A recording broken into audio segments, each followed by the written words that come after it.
দিদি কেমন আছেন? দিদি ভালো আছেন? শরীর ভালো আছে? হ্যাঁ দিদি শরীর ভালো আছে। উনি কি ভর্তি হয়েছেন কোন হাসপাতালে? সাংবাদিক একজন। হ্যাঁ। হুম। তো আমাদের কাছে একটা খবর আছে যে উনি কোনো অসুস্থ হয়ে হাসপাতালে ভর্তি বা ছিলেন, এরকম কিছু হয়েছে নাকি কিছু? না না আমার কিছু হয়নি। অসুস্থ হননি বা গায়ে হাসপাতাল? জ্বর ছিল এমনি ভালো হয়ে গেছে। ও গায়ে জ্বর ছিল, বাড়িতেই ছিলেন তো? হুম। আচ্ছা আচ্ছা, থ্যাংক ইউ, ভালো থাকবেন। হ্যাঁ। না না আমার কিছু হয়নি। অসুস্থ হননি বা গায়ে হাসপাতাল? জ্বর ছিল এমনি ভালো হয়ে গেছে। ও গায়ে জ্বর ছিল, বাড়িতেই ছিলেন তো? হুম। আচ্ছা আচ্ছা, থ্যাংক ইউ, ভালো থাকবেন। হ্যাঁ। শুভেন্দু অধিকারী সন্দেশখালী সভা করতে আসলো, সেখানে রেখা পাত্র উপস্থিত নেই। রেখা পাত্র কি অবস্থায় আছে সেটা কি যে মিডিয়া এই প্রচারটা করছে সে কি জানে? আমি দেখার পরে আমি হতাশ হয়ে গেছি যে এরকম একটা অপপ্রচার কেন করছে এই তৃণমূল থেকে। এরা কি চাইছে? আর বারবার এই কি নাম আমাদের সন্দেশখালী সুজয় মাস্টার, এই সুজয় মাস্টার কে? নমস্কার, আমি দেবজ্যোতি। আমার প্রতিবেদনের প্রথমেই আপনাদের সকলকে স্বাগত জানাই। প্রতিবেদন শুরুতেই একটা ছবি দেখলেন, আপনারাই বিচার করবেন কোনটা সঠিক আর কোনটা বেঠিক। লাপাতা লেডি, সন্দেশখালীর এক সময়ের নরেন্দ্র মোদীর আবিষ্কৃত শক্তি স্বরূপা রেখা পাত্র, তিনি কোথায়? তবে তিনি যে এখনো বাস্তবের মাটিতে আছেন তা কিন্তু পরিষ্কার। তবে রাজনীতির মাটিতে তিনি এখনো লাপাতা। গতকাল একটি সংবাদ মাধ্যমে তার ছবি প্রকাশ পেয়েছে, সেখানে দেখা যাচ্ছে রেখা পাত্র নাকি হাসপাতালে ভর্তি রয়েছেন।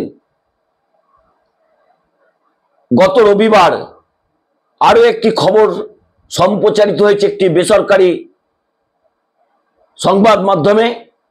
সেখানে রেখা পাত্রের স্বামী সন্দীপ পাত্র তিনি সাক্ষাৎকারে জানাচ্ছেন রেখা পাত্র সুস্থ রয়েছেন, বাড়িতেই রয়েছেন। কয়েকদিন আগে তার জ্বর হয়েছিল, তিনি হাসপাতাল থেকে বাড়িতে ফিরেছেন। কোনটা সঠিক? সন্দেশখালীর মানুষ যেমন জানতে চাইছেন, বাংলার মানুষও জানতে চাইছেন। কারণ রেখা পাত্রর রাজনৈতিক ভিত্তি খুব একটা নেই, কিন্তু প্রধানমন্ত্রী নরেন্দ্র মোদী 2024-এর লোকসভা নির্বাচনে তাকে টেলিফোন করেছিলেন, তাকে শক্তি স্বরূপা বলে সম্বোধন করেছিলেন। কিন্তু রবিবারের সন্দেশখালীর অদূরে যে সভা হয়েছে, শুভেন্দু অধিকারীর সভা, সেখানে তাকে দেখতে পাওয়া যায়নি। রেখা পাত্রের বদলে সেখানে পদ্মাকে দিয়েই সভা চালালেন বিরোধী দলনেতা শুভেন্দু অধিকারী।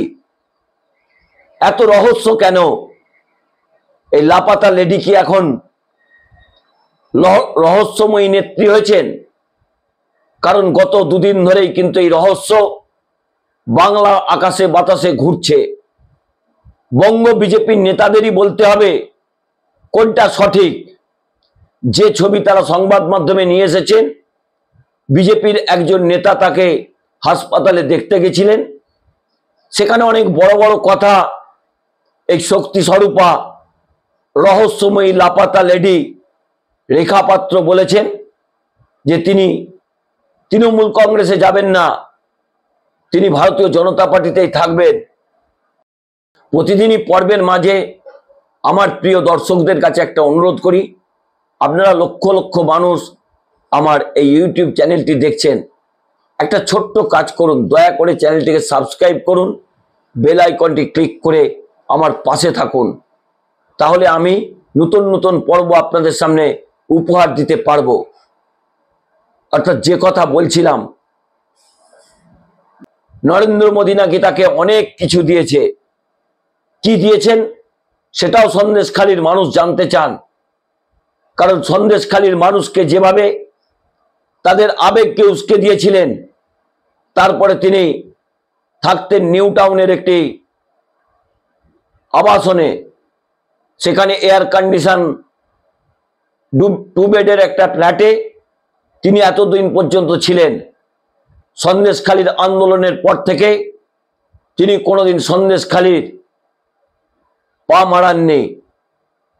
সেই রেখা পাত্র, তাকে নিয়ে একটা তীব্র জল্পনা সৃষ্টি হয়েছে। তার স্বামী সন্দীপ পাত্র একটি বেসরকারি সংবাদ মাধ্যমে টেলিফোনিক সাক্ষাৎকারে জানিয়েছেন রেখা পাত্র সুস্থ। কোন কথাটা বিশ্বাস করবেন বাংলার মানুষ এবং সন্দেশখালীর মানুষ, সেটাও কিন্তু জানতে চাইছে বাংলার সাধারণ মানুষের পাশাপাশি সন্দেশখালীর মেয়েরা। কারণ সন্দেশখালীর মেয়েদের যে পথে বঙ্গ বিজেপির নেতারা কোটি কোটি টাকা খরচ করে কুকথা অপপ্রচার কুৎসা করেছিলেন, তার জবাব তো রেখাপাত্রকে দিতে হবে। এখন হাসপাতালের বেডে শুয়ে থাকার যে ছবি তিনি দেখাচ্ছেন, তাতে কিন্তু একটা রহস্য তৈরি হয়েছে। এই লাপাতা লেডি এখন রহস্যময়ী রেখা পাত্রের তৈরি হয়েছেন। এত কুৎসা, এত অপপ্রচার। শুভেন্দু অধিকারী যে সভা করলেন, প্রায় কয়েক ঘন্টা তিনি বক্তব্য রাখলেন শ্রদ্ধাঞ্জলি যাত্রার নাম করে, সেখানে কেন একবারও এই রহস্যময়ী তিনি একটা শব্দ উচ্চারণ করলেন না? রেখা পাত্রের চোখ দিয়েই তো তিনি সন্দেশখালীকে দেখতেন। আজকে যে রেখাপাত্র হয়েছেন, তার মূল কারিগর কিন্তু এই বিরোধী দলনেতা শুভেন্দু অধিকারী।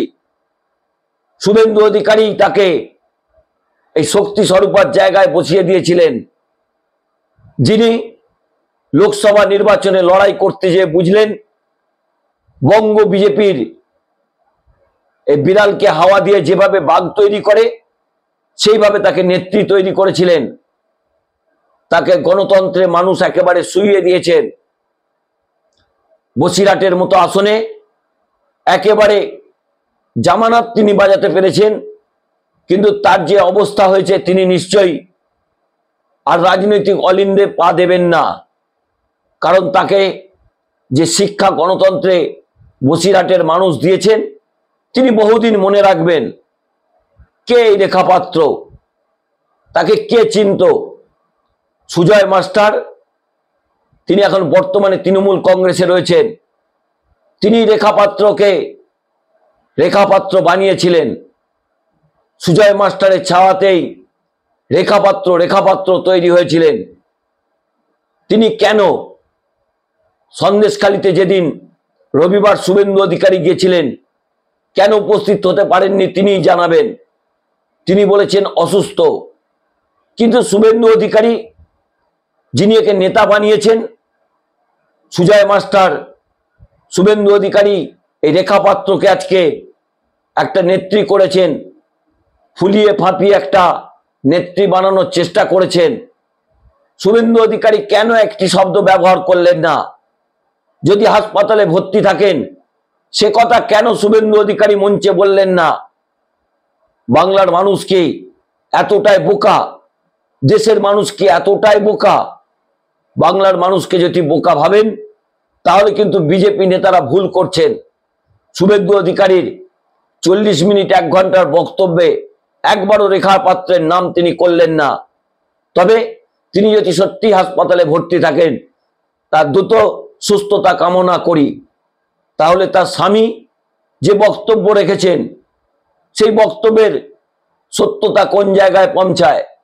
একটা পরিবারের স্বামী স্ত্রীর মধ্যে স্বামী যে বক্তব্য রাখবেন, সেটাকেই তো বাংলার মানুষ বিশ্বাস করবে, নাকি ভারতীয় জনতা পার্টির যে ছবি তারা প্রকাশ করেছেন সেটাকে বিশ্বাস করবেন? কেন রেখাপাত্রকে নিয়ে এত জল্পনা হবার কারণ আছে। কারণ রেখাপাত্র সন্দেশখালীর মহিলাদের যে পথে নামিয়েছিলেন, যে অভিযোগ তৃণমূল কংগ্রেসের নেতাদের বিরুদ্ধে এই রেখাপাত্র করিয়েছিলেন, তা কিন্তু বাংলার মানুষ জানেন।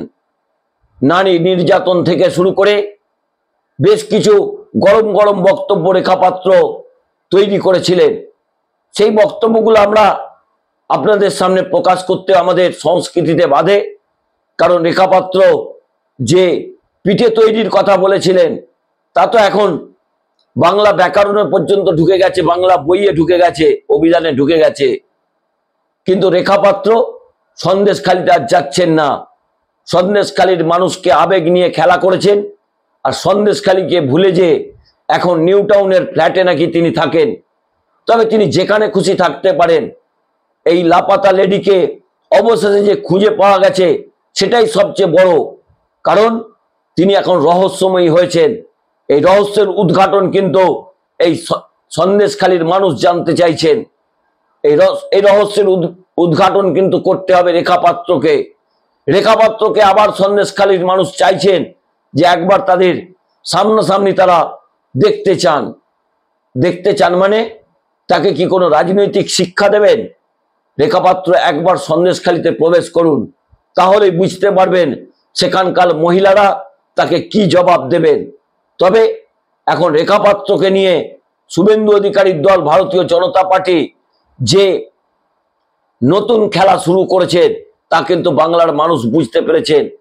তবে এই রাজনীতির আগে যে আরো একটা বড় রাজনীতি হয়ে গেছে, গতকাল বিভিন্ন সংবাদ মাধ্যমে কিন্তু সন্দীপ পাত্র, রেখা পাত্রের স্বামী, সেই অডিও কিন্তু ভাইরাল, যেখানে রেখা পাত্রর স্বামী বলছেন যে রেখা পাত্র সুস্থ আছেন, গত কয়েকদিন আগে জ্বর হয়েছিল, হাসপাতালে ভর্তি ছিলেন, তিনি এখন বাড়িতেই আছেন।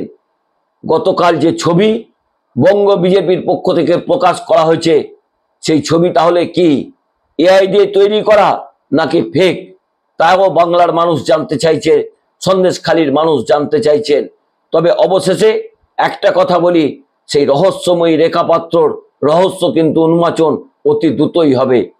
আর তিনি গতকাল একটা ভাষণ দিচ্ছিলেন, তৃণমূল কংগ্রেসে তিনি নাকি যাবেন না, প্রয়োজনে তিনি মৃত্যুবরণ করবেন। আচ্ছা বলুন তো, আপনি কত বড় নেত্রী, যিনি লোকসভা নির্বাচনে লড়িয়ে প্রায় জামানত খোরাতে গেছিলেন, কেন আপনাকে তৃণমূল কংগ্রেস দলে নেবে?